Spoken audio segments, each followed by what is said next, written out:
Hai, Assalamualaikum warahmatullahi wabarakatuh, teman-teman semua. Apa kabar nih hari ini? Semoga selalu dalam keadaan sehat dan penuh semangat ya.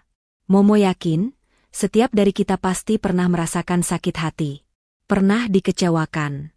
Atau mungkin, pernah merasa seolah dunia ini runtuh dan tak ada lagi harapan. Betul tidak? Nah, kalau kamu pernah merasakan hal itu, atau bahkan sedang berada di posisi tersebut saat ini, video ini wajib banget kamu tonton sampai habis. Karena hari ini, Momo akan membawakan sebuah kisah nyata yang luar biasa, sebuah cerita yang akan menguras emosi, namun juga akan membakar semangatmu untuk bangkit. Bayangkan seorang wanita yang dicampakkan suaminya demi wanita lain, bahkan seluruh keluarga sang suami ikut mendukung keputusan kejam itu. Rasanya, sakitnya, perihnya tak terlukiskan. Tapi, apa yang terjadi selanjutnya? Ia kembali. Bukan dengan tangisan, tapi dengan senyum kemenangan, mobil mewah, dan sebuah rahasia besar yang akan membuat semua yang meremehkannya syok berat. Penasaran kan? Bagaimana ia bisa bangkit? Apa rahasia besarnya? Dan bagaimana karma berbalik menghantam mereka yang pernah menyakitinya? Sebelum kita mulai, yuk bantu Momo biar video ini bisa menjangkau lebih banyak teman-teman lain yang butuh inspirasi. Jangan lupa like video ini, subscribe channel Momo, dan nyalakan lonceng notifikasinya ya. Dan yang paling penting, Momo mau tahu dong, siapa aja yang udah siap dengerin cerita luar biasa ini? Yuk, absen dulu di kolom komentar di bawah. Tulis nama, asal kota, dan ketik, hadir. Oke, tanpa berlama-lama lagi, siapkan tisu kalau perlu, dan mari kita selami kisah yang berjudul, Suami Lebih Pilih Pelakor dan Ceraikan Aku. Sakitnya lagi mertua dan semua keluarga mendukung suami. Aku buat mereka syok saat aku kembali jemput anakku pakai mobil mewah, dan mereka menyesal ketika tahu aku yang sebenarnya. Siap? Mari kita mulai. Angin sore berembus pelan, membawa aroma masakan rumahan yang hangat dari dapur mungil di sebuah sudut kota kecil yang tenang.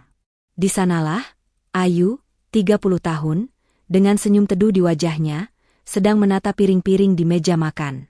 Rambutnya yang sebahu diikat asal-asalan, beberapa helainya jatuh membingkai wajahnya yang natural tanpa polesan make-up berlebihan. Meskipun sederhana, ada aura keanggunan dan ketulusan yang memancar darinya. Suasana rumah terasa damai, sebuah cerminan dari hati Ayu yang selalu mendambakan kebahagiaan dan kehangatan keluarga. Sudah 5 tahun Ayu menikah dengan Doni, 32 tahun. Doni adalah seorang karyawan di sebuah perusahaan swasta yang cukup menjanjikan. Setidaknya itu yang Ayu yakini. Dari pernikahan mereka, lahirlah seorang putri cantik bernama Kinara, 4 tahun, permata hati Ayu yang selalu menjadi alasannya untuk tersenyum dan berjuang.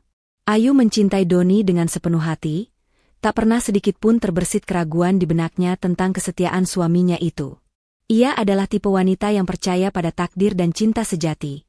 Selalu berusaha menjadi istri yang baik, ibu yang penyayang, dan pilar kekuatan di rumah tangganya. Setiap pagi, Ayu dengan cekatan menyiapkan sarapan favorit Doni, kemeja kerjanya yang rapi, dan bekal makan siang yang selalu ia buat sendiri dengan penuh cinta. Doni akan mencium keningnya sekilas, mengusap kepala Kinara yang masih terlelap, lalu berangkat kerja. Rutinitas sederhana yang bagi Ayu terasa seperti potongan-potongan surga. Ia merasa hidupnya sempurna, dikelilingi oleh cinta dan kehangatan. Ayu percaya, kebahagiaan sejati bukanlah tentang kemewahan, melainkan tentang ketenangan hati dan keutuhan keluarga. Namun, seperti halnya awan mendung yang perlahan menggelayuti langit cerah, kebahagiaan Ayu mulai memudar. Perubahan pada Doni tidak terjadi secara drastis, melainkan perlahan, nyaris tak terasa di awal. Doni mulai sering pulang malam. Alasan klasik, lembur, atau meeting dengan klien, menjadi santapan telinga Ayu hampir setiap hari. Awalnya, Ayu memakluminya. Ia berpikir, Doni pasti bekerja keras demi masa depan kami. Atau, ini bukti Doni adalah suami yang bertanggung jawab. Ia bahkan sering menunggu Doni pulang, menyiapkan air hangat, dan memijat kakinya yang lelah. Namun, kelelahan Doni itu tidak lagi berbalas dengan senyuman atau canda seperti dulu. Ia sering terlihat murung, lebih banyak diam, dan sering sekali melamun. Obrolan di meja makan terasa hambar, hanya diisi celotehan polos Kinara. Ayu berusaha mengajaknya bicara, bertanya tentang hari-harinya di kantor, tapi Doni hanya akan menjawab singkat, biasa aja, atau, nggak ada apa-apa. Ponsel Doni pun kini tak pernah lepas dari tangannya. Dulu, ponselnya sering diletakkan sembarangan, bahkan ia tak keberatan Ayu sesekali meminjam untuk melihat resep masakan atau sekadar bermain game ringan. Tapi kini, ponsel itu selalu terkunci rapat. Jika Ayu bertanya, Doni akan berdalih, privasi, sayang, atau, ini urusan kantor, kamu nggak perlu tahu. Hati Ayu mulai terasa dingin, ada ganjalan yang tak bisa ia jelaskan. Suatu malam, Doni pulang larut seperti biasa. Ayu sudah tertidur pulas di samping Kinara. Tiba-tiba, ia terbangun mendengar bisikan suara Doni dari ruang tamu. Doni sedang menelepon, suaranya pelan sekali, seperti menyembunyikan sesuatu. Iya, sayang, aku kangen banget. Besok kita ketemu, ya. Jangan khawatir, dia nggak akan tahu. Bisikan itu terputus, diikuti suara Doni yang berjalan pelan menuju kamar. Ayu memejamkan mata rapat-rapat, berpura-pura tidur. Jantungnya berdebar kencang. Dingin menjalar hingga ke tulang. Siapa? Dia? Yang Doni maksud? Dan siapa, sayang, itu? Batin Ayu, air mata menetes diam-diam di sudut matanya. Ia mencoba menepis pikiran buruk itu, meyakinkan dirinya bahwa mungkin ia salah dengar, atau Doni hanya berbicara dengan teman kerjanya. Tapi bisikan itu begitu jelas, terlalu mesra untuk sekadar teman kerja. Pagi harinya, Doni bersikap seperti biasa, tidak ada yang aneh. Ayu berusaha menahan diri untuk tidak bertanya, takut pertanyaannya justru memicu pertengkaran. Ia memandangi wajah Doni yang tenang, mencoba mencari jejak kebohongan, tapi Doni terlihat begitu biasa. Atau mungkin, itu hanya Doni yang pandai menyembunyikan sesuatu. Ayu, kamu itu kerjanya apa sih di rumah? Cuma di rumah doang, masak, nyapu, gitu-gitu aja. Nggak ada ambisinya. Doni pernah melontarkan kalimat itu suatu sore, saat Ayu dengan bangga menunjukkan hasil rajutan tangan yang ia buat. Senyum Ayu memudar. Kan aku ngurus rumah, Mas. Ngurus Kinara. Itu juga pekerjaan. Doni hanya mendengus, ya, tapi kan beda. Lihat teman-temanku, istrinya pada sukses semua, punya karir. Kamu gini-gini aja. Hati Ayu mencelos. Selama ini ia merasa perannya di rumah sangat berharga, tapi di mata Doni, itu tak ada artinya. Perkataan itu menghujamnya, membuat kepercayaan dirinya goyah. Ayu mencoba mengabaikan rasa sakit dan keraguan itu. Ia terus membenahi dirinya, mencari resep masakan baru, mencoba merangkai bunga, belajar hal-hal kecil demi menyenangkan Doni. Ia masih berharap, Doni akan kembali seperti dulu. Kembali mencintainya, menghargainya. Namun, Doni semakin menjauh. Fisiknya ada di rumah, tapi jiwanya entah di mana. Teleponnya sering bergetar di tengah malam, dan ia akan keluar kamar untuk menjawabnya, berbisik-bisik. Ayu pura-pura tidur, tapi hatinya tidak pernah tenang. Mimpi buruk tentang Doni yang pergi meninggalkannya menjadi langganan setiap malam. Ciuman selamat pagi dari Doni terasa hambar. Pelukan selamat tinggalnya terasa dingin. Ayu merasa, ada jurang tak terlihat yang semakin menganga di antara mereka. Ia mulai merasakan kesepian yang menusuk, bahkan di tengah keramaian keluarganya sendiri. Ia menatap Kinara yang polos, bermain dengan bonekanya, dan bertanya-tanya, apakah kebahagiaan sederhana yang mereka miliki akan hancur begitu saja? Bayangan gelap mulai menyelimuti hari-hari Ayu, dan ia tahu, di balik senyum tipisnya, ada badai yang siap menerjang. Ia tidak tahu, bahwa bayangan orang ketiga itu, Siska, sudah semakin nyata dan siap merebut segalanya dari hidupnya. Doni, suaminya, perlahan tapi pasti, sedang melangkah pergi menuju pelukan wanita lain. Waktu terus berjalan, namun kebekuan di antara Ayu dan Doni justru semakin pekat. Setiap pagi, Ayu masih melakukan rutinitasnya dengan sabar, menyiapkan segala kebutuhan Doni. Tapi kini, tak ada lagi ciuman di kening, tak ada lagi sapaan hangat. Hanya keheningan yang menyesakan, ditemani suara sendok beradu dengan piring dan celotehan polos Kinara, yang seolah menjadi satu-satunya jembatan komunikasi di rumah itu. Ayu merasa seperti hidup dalam gelembung kaca, melihat Doni namun tak bisa menyentuh hatinya lagi. Kecurigaan Ayu bukan lagi sekadar bisikan di tengah malam. Kecurigaan itu tumbuh, berakar, dan mulai membuahkan bukti-bukti kecil yang menusuk hatinya. Doni semakin sering pulang larut, bahkan kadang tidak pulang sama sekali dengan alasan urusan kantor yang mendesak. Padahal, saat Ayu mencoba bertanya pada teman Doni yang kebetulan bekerja di perusahaan yang sama, mereka mengatakan Doni sudah pulang lebih awal atau tidak ada lembur hari itu.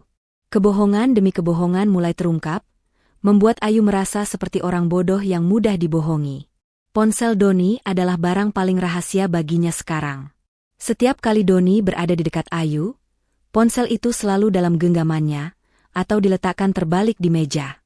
Bahkan ketika mandi pun, ponsel itu ikut dibawa masuk ke kamar mandi.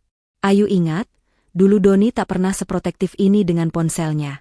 Suatu siang, saat Doni sedang tidur siang, Ayu memberanikan diri mencoba membuka ponselnya.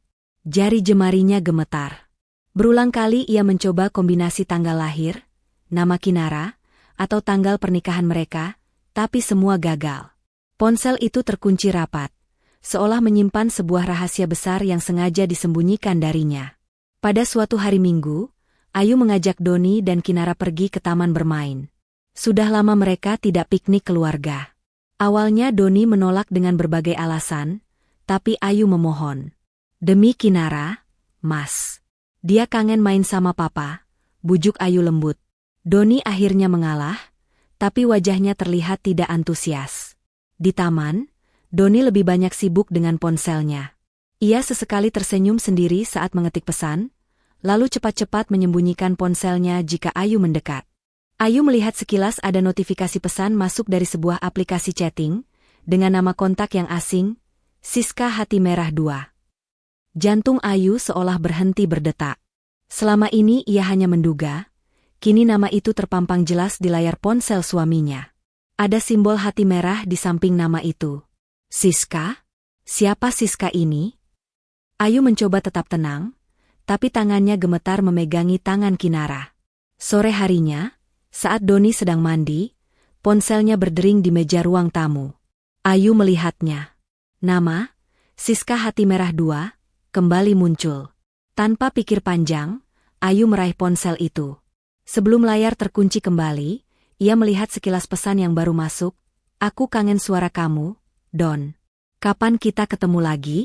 Aku nggak tahan jauh dari kamu. Dunia Ayu runtuh saat itu juga. Kakinya lemas, lututnya tak mampu menopang tubuhnya. Ia segera meletakkan ponsel itu kembali, seolah tak terjadi apa-apa, tapi tangannya masih gemetar. Air mata sudah membasahi pipinya. Inilah dia, bayangan orang ketiga itu bukan lagi bayangan, tapi kenyataan pahit yang baru saja menamparnya. Doni keluar dari kamar mandi, melihat Ayu yang diam mematung menatap keluar jendela. Ia tidak menyadari mata Ayu yang memerah dan bengkak. Kenapa? Yu? Kok diam aja? Tanyanya cuek. Ayu hanya menggeleng. Nggak apa-apa, Mas. Cuma pusing sedikit. Ia berbohong, padahal hatinya sedang dihantam badai besar. Malam itu, Ayu tidak bisa tidur. Pesan, Siska Hati Merah 2, terus terngiang di benaknya. Ia mencoba mengingat-ingat, apakah ada teman Doni bernama Siska? Atau kerabat? Tidak ada. Ini adalah nama yang asing. Kepalanya berputar, mencoba menyatukan semua potongan teka-teki. Doni yang berubah, ponsel yang disembunyikan, pulang larut, bisikan telepon, dan kini nama Siska dengan simbol hati. Semuanya mengarah pada satu kesimpulan yang paling ia takuti. Doni berselingkuh. Ayu merasa kosong, tak berdaya. Apakah ini akhir dari semua kebahagiaan yang selama ini ia genggam?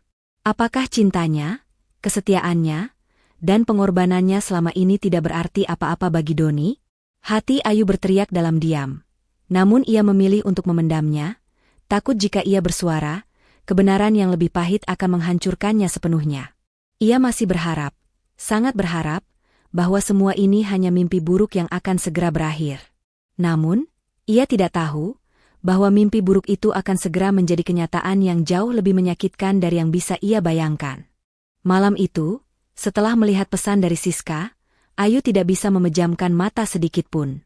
Pikirannya kalut, hatinya hancur berkeping-keping. Ia memutuskan, ia tidak bisa lagi memendam semuanya sendiri. Ia harus menghadapi Doni. Pagi harinya, saat Doni bersiap pergi kerja, Ayu memberanikan diri. Tangannya gemetar saat menyodorkan ponsel Doni yang semalam ia lihat. "Mas, ini apa maksudnya?" tanya Ayu dengan suara tertahan, berusaha menjaga emosinya agar tidak meledak di depan Kinara yang sedang asyik bermain. Doni terkejut melihat ponselnya di tangan Ayu. Wajahnya langsung berubah tegang. Ia merebut ponsel itu dengan kasar. "Apa-apaan sih kamu, Ayu? Lancang banget buka-buka privasi orang." Suaranya meninggi, penuh kemarahan yang tak pernah Ayu dengar sebelumnya. "Privasi apa, Mas? Ini pesan dari Siska Hati Merah 2, aku kangen suara kamu, Don. Kapan kita ketemu lagi? Aku nggak tahan jauh dari kamu." "Ini privasi yang kamu maksud?" Ayu tak bisa menahan lagi, air matanya tumpah ruah. Doni mendengus, matanya menatap tajam, tanpa sedikit pun rasa bersalah. "Oh, itu cuma teman kantor. Dia memang suka bercanda kayak gitu. Kamu ini terlalu berlebihan. Cemburu buta." "Bercanda? Pakai tanda hati? Teman kantor mana yang bicara sekangen itu?" Ayu tak percaya dengan pembelaan Doni. Hatinya perih melihat Doni yang begitu dingin dan manipulatif. "Sudah. Kamu ini lebay. Kerjaannya di rumah cuma curigaan, nggak ada kerjaan lain?" Doni berbalik badan, acuh tak acuh. "Aku buru-buru. Nggak ada waktu buat drama kayak gini." Ia pergi begitu saja, meninggalkan Ayu yang terpaku dengan air mata dan hati yang hancur. Ayu berusaha tegar. Ia tahu ia butuh dukungan. Pikirannya langsung tertuju pada mertuanya, Bu Rahmi, 55 tahun, dan Pak Budi, 57 tahun. Ia mengira, sebagai orang tua, mereka akan membelanya, menasihati Doni, dan menjadi penengah. Sore harinya, Ayu menguatkan diri pergi ke rumah mertuanya, membawa Kinara yang polos. Dengan suara bergetar, ia menceritakan semua kecurigaannya tentang perubahan Doni dan pesan dari Siska. Reaksi mertuanya jauh dari yang ia harapkan. Bu Rahmi justru memandang Ayu dengan sinis. "Ayu, kamu ini bagaimana sih? Doni itu anak saya tahu dia seperti apa. Dia itu anak baik-baik. Jangan nuduh sembarangan." Pak Budi menimpali, "Betul kata ibumu, Yu.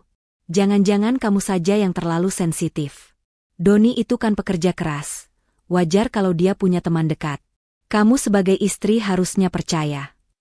Ayu terkejut. "Tapi, Bu, Pak, ada bukti pesannya. Dan Doni berubah banyak." "Berubah? Mungkin kamu yang bikin dia berubah," sahut adik ipar Doni, Rina, 28 tahun, yang tiba-tiba muncul dari dapur, ikut menimpali dengan nada mencemooh. "Kak Doni itu pantas dapat yang lebih baik. Kamu di rumah cuma jadi benalu, enggak punya penghasilan, enggak bisa diajak maju." Kata-kata Rina menusuk hati Ayu seperti belati. Mertuanya diam saja, seolah membenarkan ucapan Rina. Ayu merasa seluruh anggota keluarga Doni, yang dulu ia anggap sebagai keluarga sendiri, kini berbalik melawannya. Kakak ipar Doni, Andi, 35 tahun, bahkan sempat berkata, "Kalau Doni memang bahagia sama yang lain, ya sudahlah. Jangan menghalangi kebahagiaan anak saya." Air mata Ayu kembali tumpah. Ia merasa sendirian, tidak ada yang membelanya. Keluarga Doni secara terang-terangan menunjukkan dukungan mereka kepada Doni, bahkan mencerca Ayu. "Buat apa sih Doni sama kamu? Cuma nyusahin aja," ucap Bu Rahmi dengan nada dingin yang tak pernah Ayu dengar. Ayu bangkit dengan Kinara di pelukannya. "Baiklah, kalau memang ini yang kalian inginkan," katanya lirih, menatap satu persatu wajah yang kini dipenuhi kebencian itu. Ia tahu, di mata mereka, ia adalah pihak yang salah, penghalang kebahagiaan Doni. Ia pergi dari rumah itu dengan langkah gontai, hati yang sudah remuk redam. Tidak ada lagi harapan, tidak ada lagi kekuatan. Beberapa hari kemudian, surat itu datang. Sebuah amplop coklat dengan tulisan resmi. Jantung Ayu berdebar kencang saat membukanya. Itu adalah surat gugatan cerai dari Doni. Doni menuntut hak asuh Kinara sepenuhnya, menuduh Ayu tidak mampu mengurus anak karena emosinya yang tidak stabil. Isi surat itu penuh dengan tuduhan dan fitnah yang menyakitkan. Doni tidak hanya menceraikannya, tapi juga berusaha mengambil satu-satunya harta berharga yang Ayu miliki, Kinara. Dunia Ayu runtuh, kali ini benar-benar hancur lebur. Ia menangis sejadi-jadinya, memeluk erat Kinara yang polos dan tak mengerti apa-apa. Bagaimana mungkin orang yang ia cintai tega melakukan ini padanya?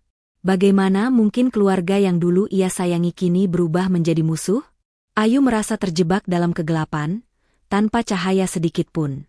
Ia tidak tahu harus kemana, atau bagaimana ia harus menghadapi kenyataan pahit ini. Kebahagiaan yang ia bangun dengan segenap jiwa, kini telah hancur total, dan ia harus menghadapinya sendirian. Surat gugatan cerai itu bagai pukulan terakhir yang menghantam Ayu hingga jatuh tersungkur. Selama beberapa hari, Ayu hanya bisa meringkuk di sudut kamar, memeluk Kinara erat-erat. Air mata sudah habis, berganti dengan kehampaan yang luar biasa. Rumah yang dulu hangat kini terasa dingin dan asing.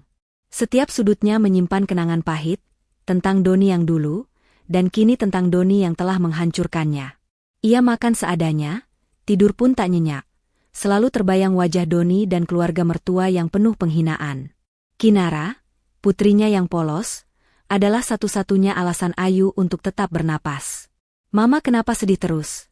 tanya Kinara suatu pagi dengan mata bulatnya yang jernih, mengusap pipi Ayu dengan tangan kecilnya. Pertanyaan itu menusuk hati Ayu. Ia tak ingin Kinara melihatnya selemah ini. Ia harus kuat, demi putri kecilnya. Tapi bagaimana? Ia tak punya siapa-siapa lagi. Doni telah meninggalkannya, keluarga Doni membencinya, dan ia merasa sebatang kara di dunia ini. Rumah yang mereka tempati adalah milik Doni, dan ia tahu ia tidak bisa tinggal di sana lebih lama lagi.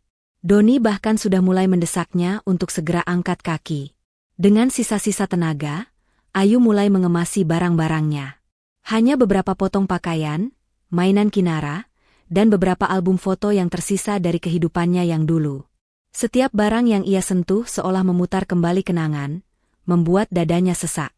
Ia merasa seperti kehilangan segalanya, bahkan identitas dirinya sendiri. Ketika Ayu memutuskan untuk pergi, tidak ada satupun dari keluarga Doni yang peduli. Mereka bahkan tidak melihatnya keluar. Seolah-olah Ayu adalah sampah yang tak berarti. Dengan Kinara di gendongan dan sebuah tas ransel lusuh, Ayu melangkah keluar dari rumah itu, meninggalkan semua kenangan pahit di belakangnya. Ia tidak tahu harus pergi kemana. Uang tabungan yang ia miliki sangat minim, hanya cukup untuk beberapa hari. Dalam keputusasanya, Ayu teringat pada Sarah, 30 tahun, satu-satunya sahabat baiknya sejak SMA. Sarah adalah wanita pekerja keras, mandiri, dan selalu berpikir positif. Meskipun mereka jarang bertemu karena kesibukan masing-masing, Sarah adalah orang yang selalu bisa Ayu andalkan. Dengan tangan gemetar, Ayu menghubungi Sarah. "Sarah, aku." Suara Ayu serak, ia tak sanggup melanjutkan kata-katanya.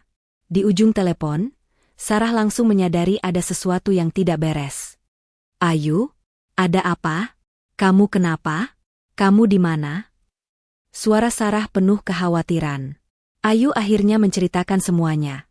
Tentang perselingkuhan Doni, perceraian, dan bagaimana keluarga Doni membuangnya. Sarah diam mendengarkan, dan saat Ayu selesai bercerita, Sarah tidak menghakimi sedikit pun. "Ayu, kamu ke tempatku sekarang. Jangan kemana-mana. Aku akan jemput kamu," kata Sarah tegas, tanpa keraguan. Setibanya di apartemen sederhana Sarah, Ayu kembali menangis di pelukan sahabatnya. Sarah membiarkannya menangis sepuasnya, menepuk-nepuk punggungnya dengan lembut. "Sudah, Yu. Nggak apa-apa. Kamu sudah melakukan yang terbaik. Sekarang saatnya kamu bangkit," bisik Sarah. Sarah memberikan tempat tinggal sementara untuk Ayu dan Kinara. Ia juga memberikan dukungan moral yang tak terhingga. "Kamu itu wanita kuat, Yu. Jangan pernah lupa itu. Doni dan keluarganya tidak pantas mendapatkanmu. Kamu punya Kinara, dan itu adalah harta yang paling berharga." Kata-kata Sarah bagai embun penyejuk di tengah gurun hati Ayu. Hari demi hari berlalu di apartemen Sarah. Ayu mulai mencoba menata hatinya. Ia melihat Kinara yang tertawa riang saat bermain dengan boneka, dan menyadari bahwa ia tidak bisa terus terpuruk. Ia harus menjadi ibu yang kuat untuk putrinya. Sarah, aku harus cari kerja. Aku harus bisa hidup mandiri. Demi Kinara, ucap Ayu suatu sore, matanya mulai memancarkan secercah tekad. Sarah tersenyum. Nah, gitu dong. Semangat. Aku yakin kamu bisa, Yu. Kamu itu pintar dan punya banyak potensi. Sarah mulai membantu Ayu mencari informasi lowongan kerja, bahkan menawarkan pinjaman uang untuk modal jika Ayu ingin memulai usaha kecil-kecilan. Ayu mulai berpikir keras. Selama ini ia hanya ibu rumah tangga, tidak punya pengalaman kerja formal yang signifikan. Ia merasa kemampuannya sangat terbatas. Namun, ia teringat perkataan Doni dan Rina yang merendahkannya, menganggapnya tidak punya ambisi dan hanya benalu. Kata-kata itu kini justru menjadi pemicu semangatnya. Ia ingin membuktikan pada mereka, dan pada dirinya sendiri, bahwa ia lebih dari sekadar mantan istri yang dibuang. Secercah harapan mulai menyelinap di relung hati Ayu yang sempat gelap. Ia tidak tahu bagaimana caranya, atau akan memulai dari mana, tapi ia tahu satu hal, ia tidak akan menyerah. Demi Kinara, ia akan berjuang mati-matian. Ia akan bangkit, menjadi wanita yang lebih kuat, lebih mandiri, dan lebih sukses dari yang pernah Doni bayangkan. Jalan di depannya mungkin masih panjang dan terjal, tapi kini, Ayu punya tujuan, membuktikan dirinya, dan membalas semua rasa sakit dengan keberhasilan. Malam itu, untuk pertama kalinya setelah sekian lama, Ayu bisa tidur nyenyak. Meskipun ia masih merasa takut dan cemas akan masa depan, tapi ia tahu ia tidak sendirian. Ia punya Kinara, dan ia punya Sarah. Dan itu sudah cukup baginya untuk memulai langkah pertamanya menuju kebangkitan. Dengan semangat baru yang membara, Ayu memulai babak baru dalam hidupnya. Hari-hari awalnya di apartemen Sarah penuh dengan perjuangan. Ia harus membagi waktu antara mengurus Kinara, mencari pekerjaan, dan menekan rasa putus asa yang sesekali datang menghampiri. Sarah menjadi pilar terkuatnya, selalu siap mendengarkan, memberi nasihat, dan bahkan menjaga Kinara saat Ayu harus pergi wawancara kerja atau mengikuti kursus kilat. Ayu menyadari bahwa ia tidak punya pengalaman kerja formal yang bisa dibanggakan. Ia hanya seorang ibu rumah tangga biasa. Namun, ia tidak mau menyerah. Ia mulai dari nol, mencari pekerjaan apa saja yang bisa ia lakukan tanpa ijazah tinggi atau pengalaman mentereng. Ia melamar sebagai asisten rumah tangga, penjaga toko kecil, bahkan pernah mencoba menjadi pelayan restoran. Namun, rata-rata tawaran gaji sangat minim, tidak cukup untuk menghidupi dirinya dan Kinara di kota besar ini. Satu siang, saat Ayu sedang melamun di teras apartemen Sarah, memikirkan bagaimana caranya bertahan hidup, ia melihat Sarah sedang sibuk merapikan tumpukan majalah mode.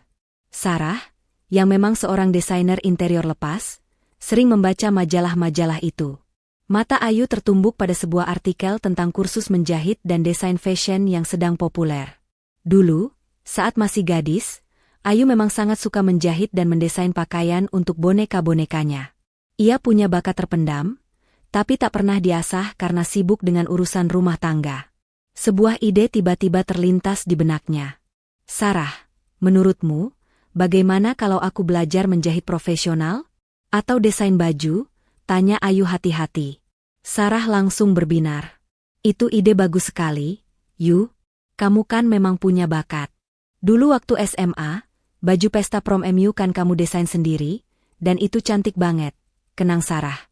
Aku tahu ada kursus menjahit online yang bagus, biayanya juga nggak terlalu mahal. Atau, aku bisa kenalkan kamu sama temanku, dia punya butik kecil dan kadang butuh bantuan penjahit lepas. Dukungan Sarah membuat Ayu semakin mantap. Dengan uang tabungan yang tersisa dan sedikit pinjaman dari Sarah, Ayu mendaftar kursus menjahit online. Ia belajar siang dan malam, memanfaatkan waktu saat Kinara tidur atau bermain dengan Sarah. Tangannya yang dulu hanya terbiasa memegang spatula kini lihai menggerakkan mesin jahit. Ia belajar pola, jenis kain, hingga teknik-teknik jahit yang rumit. Rasa lelah tak terasa, karena ia menemukan passion yang lama terkubur. Tak hanya menjahit, Ayu juga mulai mempelajari tren fashion terbaru dari majalah-majalah dan internet. Ia mulai menggambar sketsa-sketsa desain pakaian di buku catatannya. Sarah sering memuji desainnya. Yu, ini bagus banget. Kamu harus coba buat. Ayu mulai menerima pesanan jahitan kecil-kecilan dari teman-teman Sarah atau tetangga di apartemen. Ia memulai dengan menjahit seragam sekolah, memperbaiki baju, atau membuat dress sederhana. Hasilnya selalu rapi dan memuaskan. Dari mulut ke mulut, reputasi Ayu sebagai penjahit yang teliti dan modis mulai menyebar. Uang hasil jeripayahnya ia kumpulkan sedikit demi sedikit, membeli bahan baku yang lebih baik, dan sesekali membelikan mainan untuk Kinara. Perlahan tapi pasti, penampilan Ayu juga ikut berubah. Ia tidak lagi terpuruk.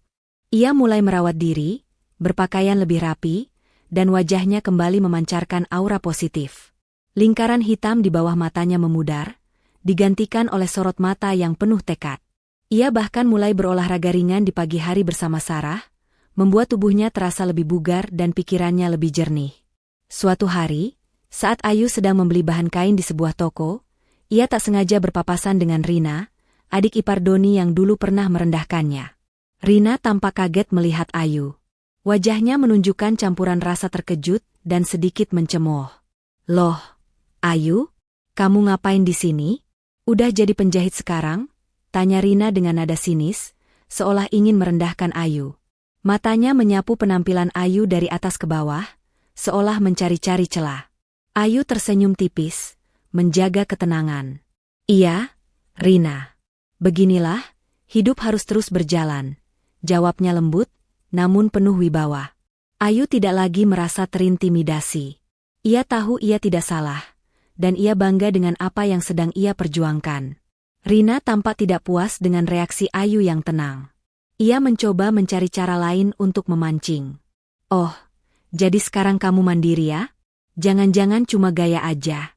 Udah susah gitu ya hidup setelah nggak ada Mas Doni? Pasti nggak enak kan hidup di bawah bayangan orang lain." Ayu hanya tersenyum lagi. "Terima kasih atas perhatiannya, Rina. Saya baik-baik saja. Permisi," ucap Ayu sambil menggendong Kinara yang tersenyum padanya, lalu melangkah pergi, meninggalkan Rina yang terbengong-bengong. Insiden kecil itu justru semakin menguatkan tekad Ayu. Ia tahu, orang-orang seperti Rina akan selalu ada, mencoba menjatuhkannya. Tapi ia tidak akan membiarkan mereka menghentikan langkahnya. Setiap hinaan dari Doni dan keluarganya kini menjadi bahan bakar bagi Ayu untuk terus maju. Ia ingin membuktikan, bukan hanya pada mereka, tapi juga pada dirinya sendiri, bahwa seorang Ayu bisa berdiri tegak, bahkan lebih tinggi dari yang pernah mereka bayangkan. Langkah kecil yang ia mulai ini adalah fondasi bagi masa depan yang lebih cerah. Ayu tahu ia masih jauh dari kata sukses, tapi ia telah menemukan jalannya. Rasa sakit hati dan kekecewaan tidak lagi menguasainya. Yang ada hanyalah tekad baja dan cinta tak terbatas untuk Kinara, yang menjadi motivasi terbesarnya. Setiap jahitan yang ia buat, setiap desain yang ia goreskan, adalah sebuah langkah menuju impiannya. Menjadi wanita yang berdaya, mandiri, dan membuktikan dirinya layak bahagia. Bulan berganti bulan, dan usaha kecil-kecilan Ayu tumbuh dengan pesat. Dari hanya menerima pesanan menjahit sederhana, kini ia mulai mendapatkan klien yang lebih besar. Desainnya yang unik dan jahitannya yang rapi, membuat namanya dikenal di kalangan tertentu. Sarah bahkan sering membantunya mempromosikan lewat koneksi-koneksinya di dunia desain interior. Ayu bekerja tanpa henti, siang dan malam, demi satu tujuan, memastikan Kinara mendapatkan masa depan yang layak. Ia juga tidak pernah lupa untuk terus mengasah kemampuannya, belajar tren terbaru, dan berinovasi. Suatu sore, saat Ayu sedang sibuk menyelesaikan pesanan di butik kecil milik teman Sarah, sebuah panggilan masuk ke ponselnya dari nomor tak dikenal. Awalnya ia ragu mengangkat, tapi suara di seberang sana membuatnya tertegun. "Selamat siang, apakah ini Nona Ayu Landari?" Suara seorang pria parubaya, terdengar sopan dan berwibawa. "Iya, saya sendiri. Ada yang bisa saya bantu?" jawab Ayu, sedikit bingung. "Perkenalkan, saya Bapak Hartono, penasihat hukum dari kantor hukum utama Jaya. Saya menelepon Anda terkait dengan mendiang Bapak dan Ibu Surya Dharma." Mendengar nama orang tuanya, jantung Ayu berdegup kencang. Orang tuanya meninggal dalam kecelakaan saat Ayu masih sangat kecil, dan ia hanya dibesarkan oleh bibi dan paman Doni yang kemudian meninggalkannya begitu saja saat ia sudah cukup dewasa. Ia tidak pernah tahu banyak tentang latar belakang keluarganya. Mereka selalu bilang orang tuanya hanyalah pekerja biasa yang tidak meninggalkan apa-apa. Orang tua saya? Ayu mengulang, suaranya tercekat.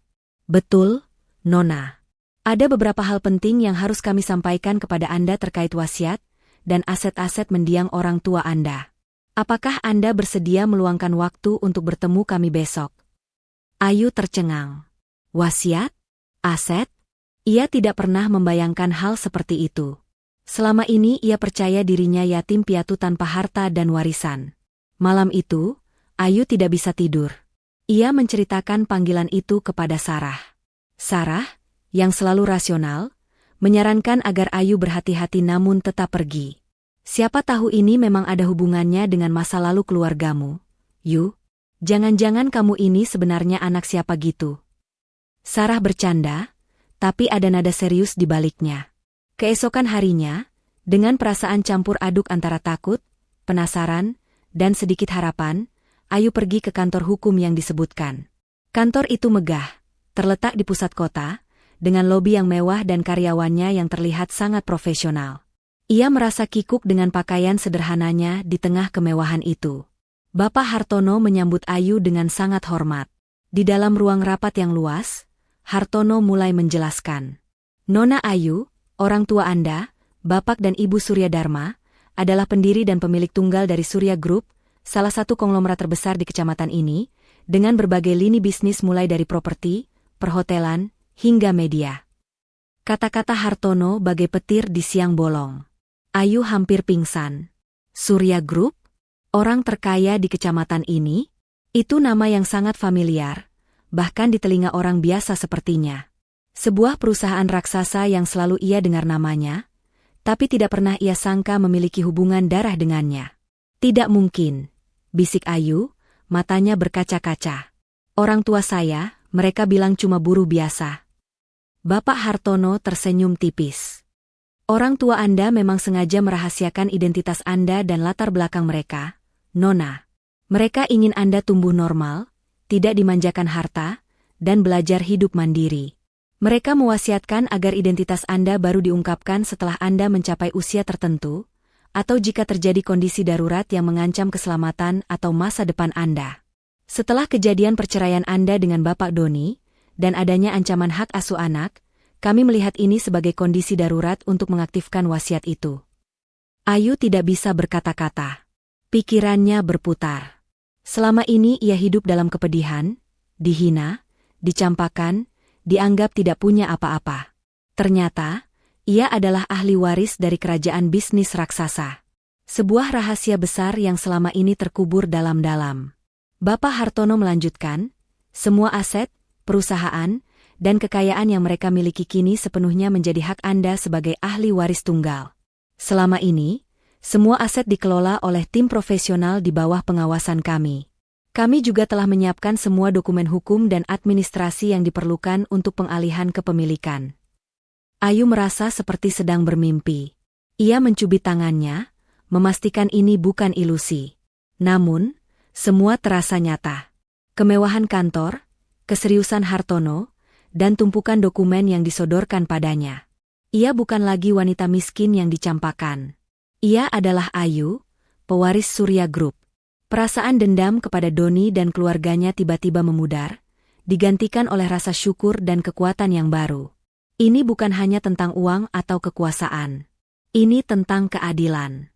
Tentang kesempatan untuk menunjukkan siapa dirinya yang sebenarnya, kepada semua orang yang telah meremehkannya. Ia teringat wajah Doni yang mencemooh, Siska yang angkuh, dan mertuanya yang dingin. Kini, ia memiliki kekuatan untuk membalikkan keadaan. Dengan mata berkaca-kaca, Ayu menatap Hartono. Apa yang harus saya lakukan sekarang, Pak? Tanyanya, suaranya kini terdengar lebih mantap, penuh dengan tekad yang membara. Ia siap menghadapi apapun yang akan terjadi selanjutnya. Permainan baru telah dimulai. Setelah pertemuan yang menghebohkan di kantor Bapak Hartono, dunia Ayu berubah 180 derajat. Informasi bahwa ia adalah ahli waris tunggal Surya Group, sebuah imperium bisnis yang selama ini hanya ia dengar namanya, masih sulit dipercaya. Namun, tumpukan dokumen, rekening bank dengan angka fantastis, dan sambutan hormat dari para petinggi perusahaan meyakinkan Ayu bahwa ini semua nyata. Hartono memperkenalkan Ayu kepada jajaran direksi dan manajer senior Surya Group, yang semuanya menyambutnya dengan antusias dan rasa hormat yang mendalam. Mereka telah tahu tentang identitas asli Ayu, namun merahasiakannya sesuai wasiat kedua orang tuanya. Ayu menghabiskan hari-hari berikutnya mempelajari seluk-beluk perusahaan raksasa itu. Ia tak lagi sekadar penjahit kecil. Ia kini adalah CEO Surya Group. Dengan bantuan Hartono dan para eksekutif senior, Ayu mulai memahami berbagai lini bisnis, laporan keuangan, dan strategi pasar. Otaknya yang cerdas, yang dulu hanya terfokus pada urusan rumah tangga dan kemudian pola jahitan, kini mampu menyerap informasi bisnis yang kompleks dengan cepat. Ia belajar dengan giat, membaca setiap dokumen, dan bertanya tanpa ragu. Ia ingin menguasai segala sesuatu, bukan hanya menjadi pewaris nama, tapi juga pewaris kemampuan. Sarah, sahabat setianya, adalah orang pertama yang Ayu ceritakan tentang semua ini. Sarah melongo tak percaya, kemudian memeluk Ayu erat-erat. "Aku tahu kamu istimewa, Yu. Tapi ini luar biasa," seru Sarah, ikut bahagia dan bangga. Kinara, tentu saja, menjadi prioritas utama Ayu. Ia memastikan Kinara tetap mendapatkan perhatian penuh dan kasih sayang, meskipun kesibukannya kini berlipat ganda. Kinara senang melihat ibunya tak lagi bersedih, dan wajahnya selalu ceria. Seiring berjalannya waktu, Ayu mulai merasakan kekuasaan di tangannya. Kekuasaan itu bukan hanya tentang uang, tapi juga tentang kemampuan untuk melakukan perubahan, untuk melindungi dirinya dan Kinara, dan untuk menegakkan keadilan. Ia teringat kembali semua penghinaan yang ia alami. Wajah Doni yang acuh tak acuh, Siska yang sinis, dan tatapan meremehkan dari mertuanya. Perasaan dendam itu memang sempat pudar. Namun kini, dengan kekuatan di tangannya, ia tahu ini adalah saat yang tepat untuk memberi mereka pelajaran. Ayu mulai menyusun rencana. Bukan pembalasan yang gegabah, melainkan pembalasan yang elegan, cerdas, dan mematikan. Ia ingin mereka merasakan bagaimana rasanya dihina, direndahkan, dan melihat seseorang yang mereka buang kini berdiri jauh di atas mereka. Ia berdiskusi panjang dengan Hartono.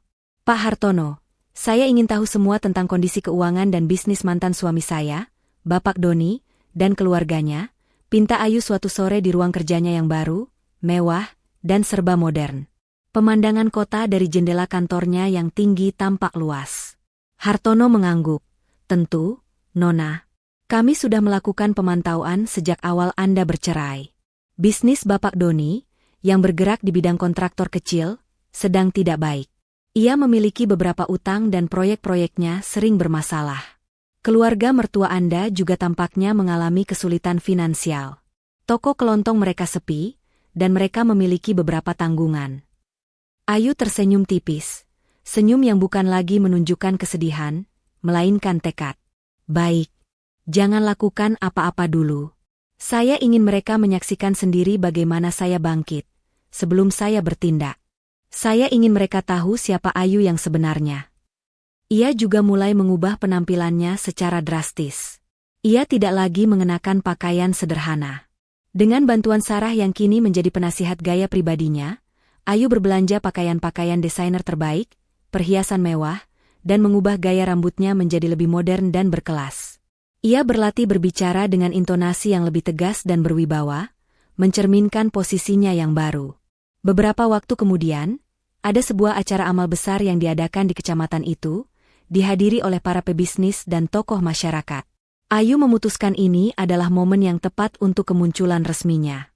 Ia menyiapkan penampilannya dengan sangat matang. Ia ingin kehadirannya menjadi sorotan, sebuah pernyataan tanpa kata-kata tentang siapa dirinya.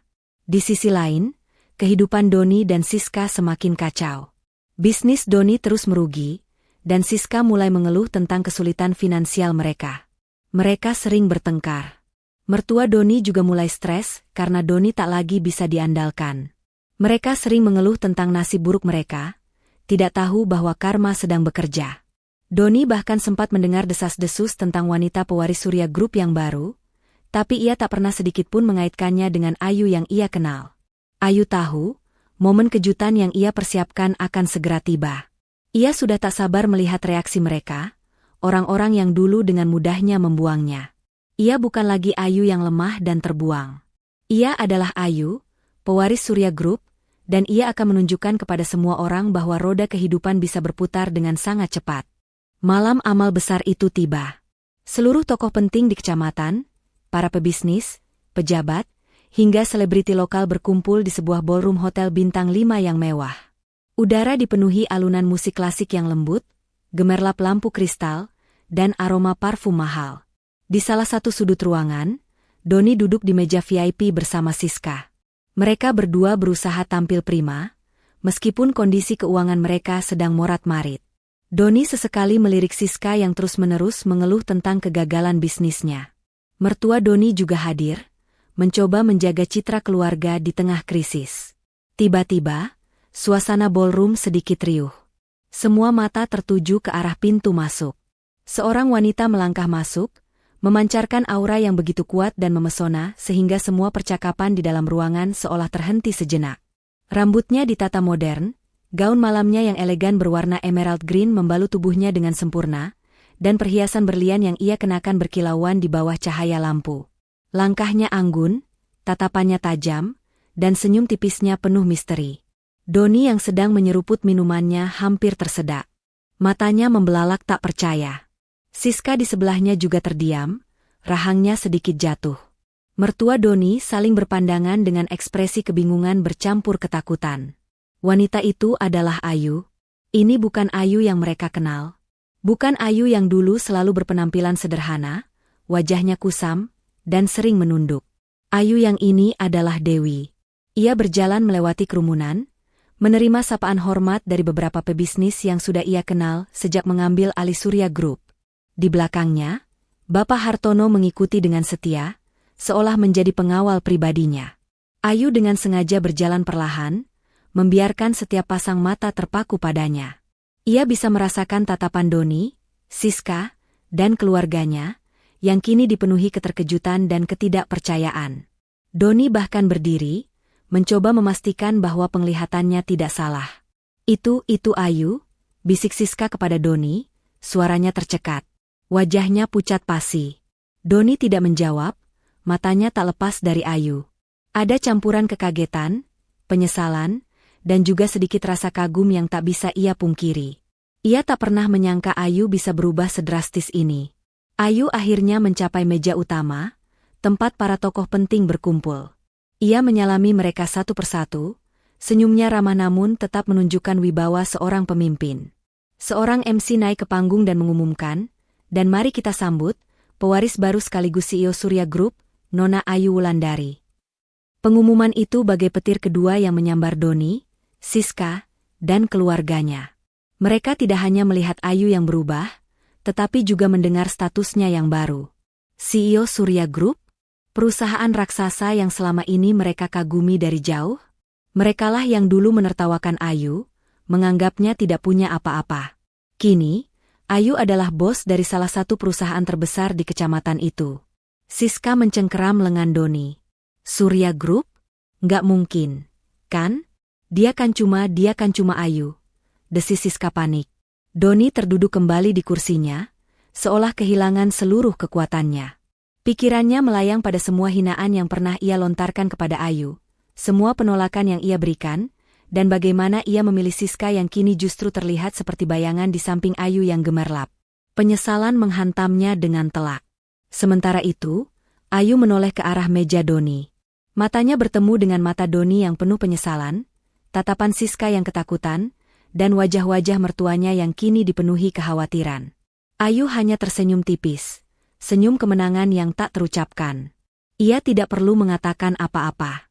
Kehadirannya sudah menjadi pukulan telak bagi mereka.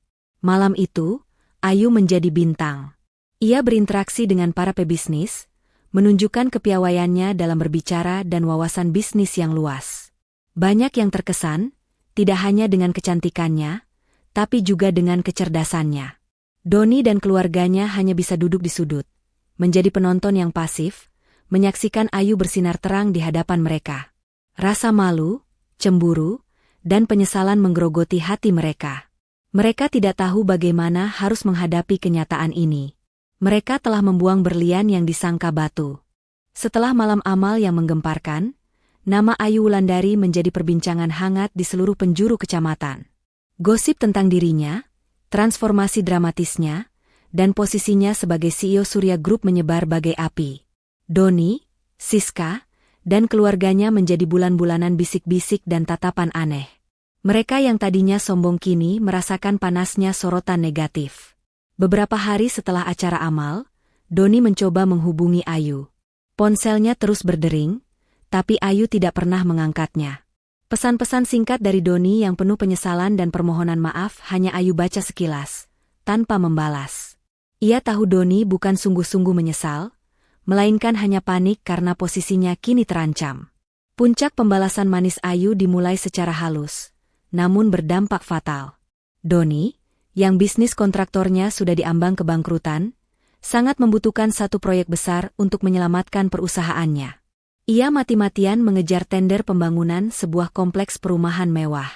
Tanpa Doni ketahui, proyek tersebut adalah salah satu proyek terbaru dari Surya Group. Saat presentasi tender, Doni terkejut melihat jajaran direksi Surya Group. Di kursi utama, dengan senyum tipis namun penuh kuasa, duduklah Ayu Wulandari. Doni mendadak gugup. Presentasinya jadi terbata-bata. Pikirannya kacau balau melihat Ayu di posisi tersebut. Ia berusaha berbicara profesional, mencoba mengabaikan tatapan tajam Ayu, tapi tangannya gemetar. Setelah Doni selesai, Ayu berbicara. Suaranya tenang, profesional, namun menusuk. Terima kasih, Bapak Doni. Proposal Anda menarik. Tapi, kami memiliki standar kualitas dan integritas yang sangat tinggi. Surya Group hanya bekerja sama dengan pihak yang tidak hanya kompeten, tapi juga memiliki rekam jejak yang bersih dan etika bisnis yang baik. Ayu menekan kata, rekam jejak, dan etika bisnis, sambil menatap lurus ke mata Doni. Doni menelan ludah. Ia tahu Ayu bicara tentang apa. Tentu saja, Surya Group memilih kontraktor lain. Doni terpuruk. Proyek yang ia harapkan bisa jadi penyelamat, kini malah mempercepat kejatuhannya. Kabar kegagalan Doni di proyek Surya Group dengan cepat menyebar di kalangan pebisnis, membuat klien-kliennya semakin ragu dan membatalkan kontrak. Perusahaan Doni akhirnya dinyatakan bangkrut. Ia kehilangan segalanya, aset, reputasi, dan masa depan. Siska yang tadinya bangga karena merebut Doni dari Ayu, kini justru menghadapi kenyataan pahit. Doni yang bangkrut menjadi sering marah dan putus asa. Perhiasan dan barang-barang mewah yang dulu Siska banggakan perlahan harus dijual untuk menutupi kebutuhan sehari-hari. Ia sering bertengkar dengan Doni, menyalahkan Doni atas kebangkrutan itu. Siska mulai merindukan kehidupan Doni yang stabil saat masih bersama Ayu, bahkan mulai menyesal mengapa ia dulu memilih Doni. Penderitaan tidak berhenti di situ. Ayu, dengan kekuasaannya, juga memastikan bahwa bisnis-bisnis kecil milik keluarga mertua Doni, seperti toko kelontong dan usaha catering kecil, mengalami kesulitan. Bukan dengan cara ilegal, melainkan dengan memperketat persaingan dan menggunakan koneksi bisnisnya untuk mendukung kompetitor mereka.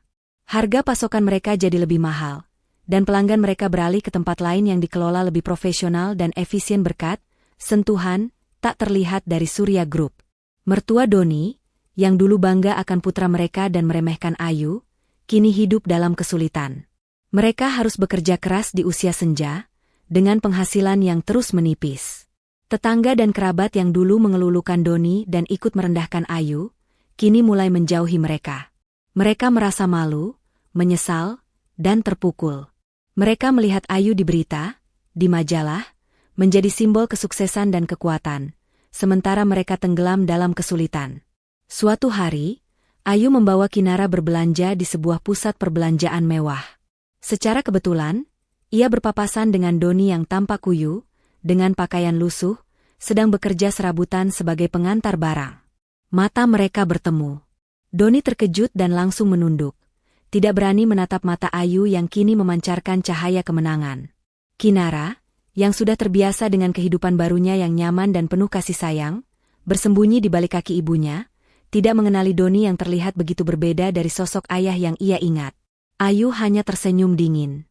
Ia tidak mengucapkan sepatah kata pun. Tidak perlu. Pemandangan itu sudah cukup. Ini bukan lagi tentang dendam, melainkan keadilan yang terwujud. Ia telah membalas semua perlakuan mereka tanpa harus mengotori tangannya dengan cara yang sama. Ayu berjalan melewati Doni, menggandeng Kinara, menuju masa depan yang cerah dan penuh kebahagiaan. Doni hanya bisa mematung, meratapi pilihan salah yang telah menghancurkan hidupnya. Tahun-tahun berlalu, dan hidup Ayu adalah potret kebahagiaan sejati. Ia sepenuhnya kembali ke keluarga aslinya, yang menyambutnya dengan tangan terbuka dan cinta yang melimpah. Rumah mewah yang selama ini menjadi misteri bagi banyak orang, kini adalah tempat tinggalnya yang nyaman bersama Kinara. Ia telah menjadi CEO Surya Group yang dihormati dan disegani, memimpin perusahaan dengan visi yang tajam dan hati yang bijaksana. Kinara tumbuh menjadi gadis cilik yang cerdas dan ceria, dikelilingi kasih sayang dan fasilitas terbaik. Ia adalah prioritas utama Ayu, dan kebahagiaan Kinara adalah kebahagiaan Ayu. Ayu tidak lagi memikirkan Doni dan keluarganya. Hidupnya terlalu berharga untuk diisi dengan dendam. Namun, nasib buruk mereka yang terus-menerus terdengar, seolah menjadi bukti nyata akan hukum karma. Doni, setelah perusahaannya bangkrut, mencoba berbagai pekerjaan serabutan namun tak pernah berhasil. Reputasinya hancur, dan ia hidup dalam kemiskinan dan penyesalan yang tak berkesudahan. Siska, yang tidak tahan hidup susah, akhirnya meninggalkan Doni. Ia mencoba mencari pria kaya lain, namun gosip tentang dirinya sebagai pelakor Doni yang bangkrut telah menyebar luas, membuatnya sulit mendapatkan kehidupan yang ia inginkan. Ia pun hidup sendirian, penuh penyesalan dan kepahitan. Keluarga mertua Doni, yang dulu sombong dan merendahkan Ayu, kini hidup melarat. Toko kelontong mereka bangkrut, dan usaha catering mereka gulung tikar.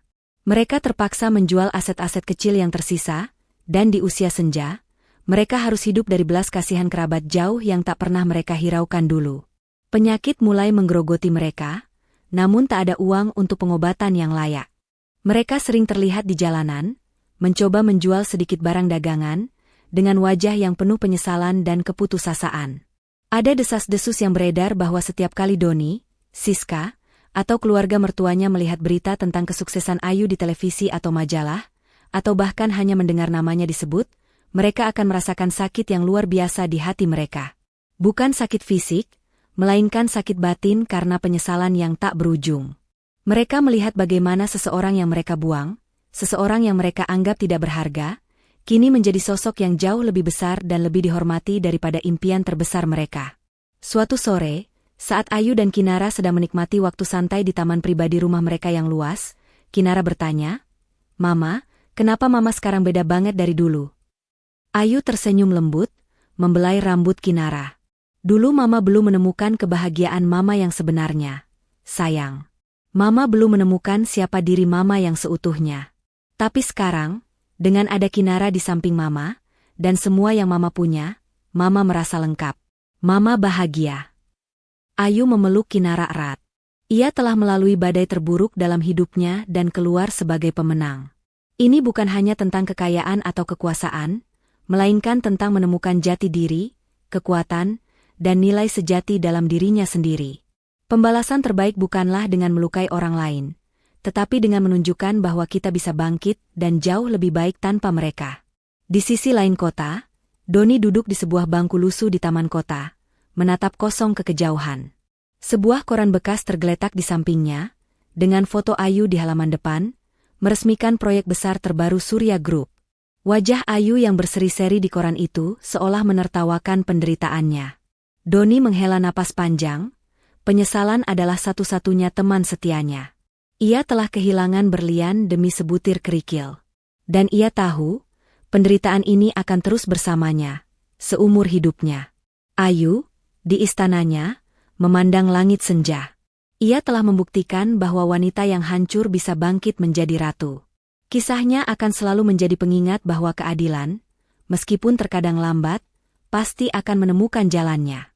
Bagaimana perasaan kalian setelah mengikuti perjalanan hidup Ayu dari bab 1 hingga bab 10? Pasti ada rasa haru, marah, dan akhirnya kelegaan yang luar biasa, kan? Kisah Ayu ini adalah bukti nyata bahwa kekuatan sejati seorang wanita terletak pada kemampuannya untuk bangkit dari keterpurukan, menemukan nilai dirinya, dan menghadapi setiap tantangan dengan kepala tegak. Ini juga menjadi pengingat yang menyakitkan namun penting tentang hukum karma. Bahwa setiap perbuatan, baik atau buruk, pasti akan menemukan balasannya. Untuk kalian yang mungkin sedang merasakan pahitnya pengkhianatan atau sedang berjuang, ingatlah kisah Ayu. Jangan pernah biarkan siapapun merendahkanmu. Jangan pernah menyerah pada takdir. Karena di dalam diri setiap dari kita, tersembunyi potensi luar biasa untuk bersinar lebih terang dari yang bisa dibayangkan. Aku ingin tahu, apa pelajaran paling berharga yang kalian ambil dari kisah Ayu ini? Coba tuliskan komentar kalian di bawah ya. Bagikan juga nama kalian dan dari kota mana kalian menonton.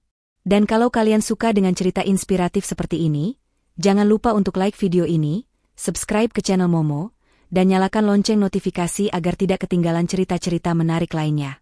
Karena di channel ini, kita akan terus berbagi kisah-kisah yang bukan hanya menghibur, tapi juga memberikan kekuatan dan semangat untuk kita semua. Terima kasih banyak sudah menonton sampai akhir. Sampai jumpa di video berikutnya. Salam inspirasi.